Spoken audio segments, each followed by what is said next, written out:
What is going on, community? It is TJ, aka Flash by Night, and we are here keeping up with the comics. Today, we have a Marvel book, we have an indie book. That's right, we have a TJ combo. So go ahead, hit that like button, hit the subscribe button, and let's get into it, because today we are keeping up with Thor, issue number 16, of course from Marvel, written by Donny Cates.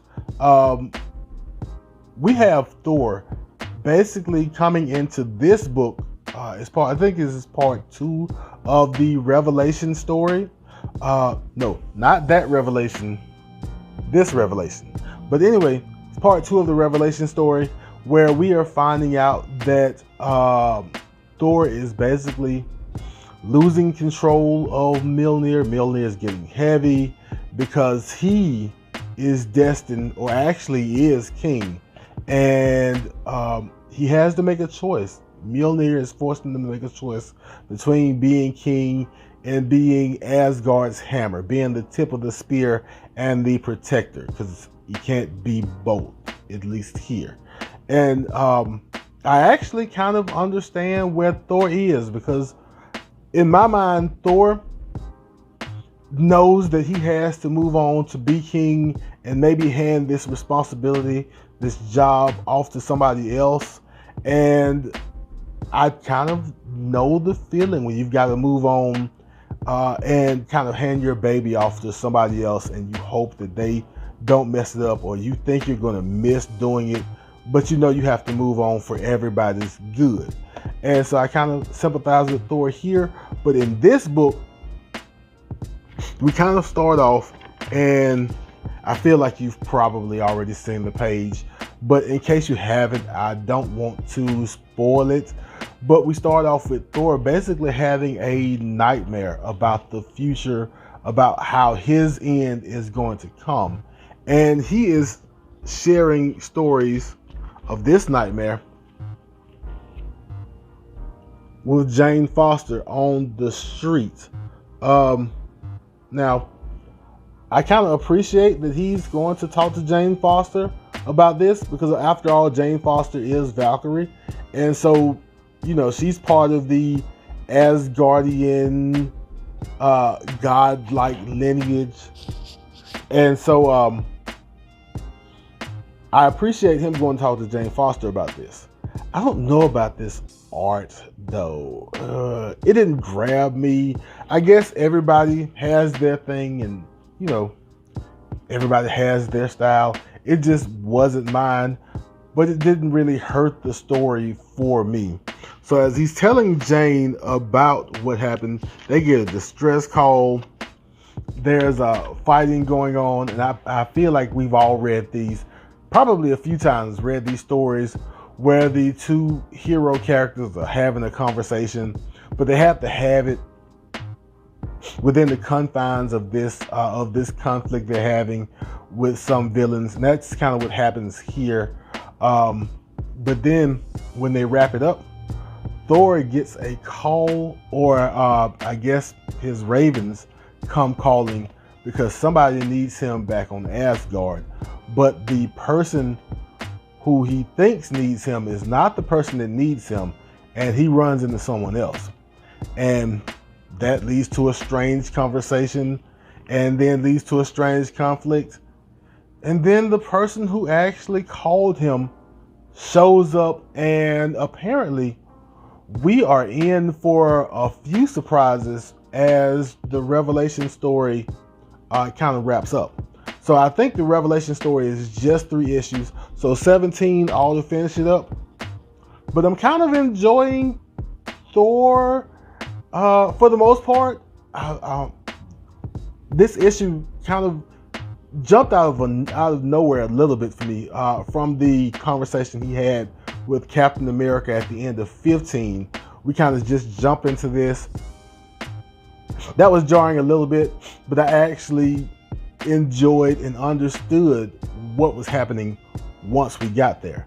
So that was Thor issue number 16. I tried not to give away too many spoilers, because a couple of characters do show up that I didn't expect to show up, and I would love to know what they are doing there and what's going to come of it. Transformers Shattered Glass, issue number 1. First, we're going to start off with this lovely homage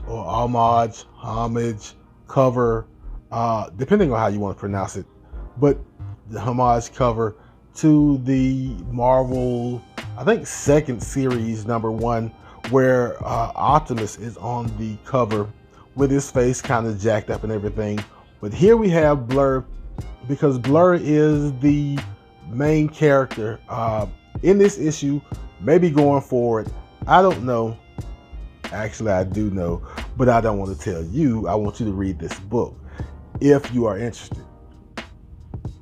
But basically, we have the concept of the Autobots being evil and the Decepticons being good. Kind of. It's a little bit more complicated than that once you get into the book, but that's kind of the simplified way to put it. And for these evil Autobots, we first meet up with Blur, who is a bounty hunter, and kind of as we know him for those who watch the old cartoons, and probably those who read the IDW books now, as the fastest Autobot there is. And as I said before, he's a bounty hunter that he says kind of got pushed into the lifestyle. Like Cybertron right now is kind of a wasteland, kind of Mad Max-ish in a way. And I was thinking that this may be a what if alternate universe type story, but it sounds like it may just be in the far off future, because we hear about the Cybertronian wars, we hear about the wars on Earth, and then they're back to Cybertron. And so I don't know if this is alternate universe or if this is far future in the regular timeline. But being the bounty hunter that he is, Blur gets a call and basically takes a bounty on the most wanted Decepticon in all of the galaxy. And you know why he's the most wanted Decepticon, because he is Starscream. Yep, we are going to get Blur versus Starscream, but it's not like we thought it would be. I thought they would immediately come to blows, but the conflict between those two are different than I thought it would be. That's kind of the banter between those two, the dialogue between those two are kind of when you get the history of this universe, the history of where the Autobots stand, where the Decepticons stand. The Autobots were, according to Blur, supposed to be the heroes and kind of bring order to this chaos and freedom. But while bringing order to freedom, I'm guessing they kind of crossed the line a little bit, and kind of order took precedence over freedom. That's what I'm getting from this book. But eventually, after we get all of the history, we learn a little bit about the different groups on Cybertron at this time. We do get our conflict. We do get our Blur versus Starscream.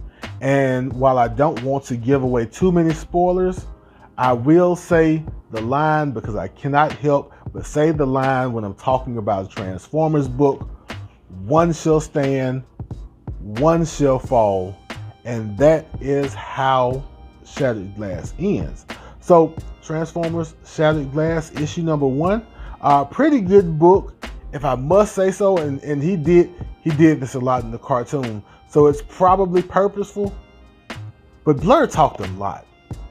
Blur talked so much in this book, but I think it was purposeful, so that's cool. And like I said, it starts out as evil Autobots and good Decepticons, but it's a Transformers book, so it's more than meets the eye. And that's 2 Transformers quotes. So I am going to roll out before I say any more. And that was Keeping Up with the Comics. I hope you saw something you liked. I hope you enjoyed yourself. If you did enjoy yourself, go ahead, hit that like button. And if you want to keep up with me, Keeping Up with the Comics, hit the subscribe button, hit the notification bell. Always remember the comments. And as we always do at this time, love yourself, love others, and I will be back in a flash.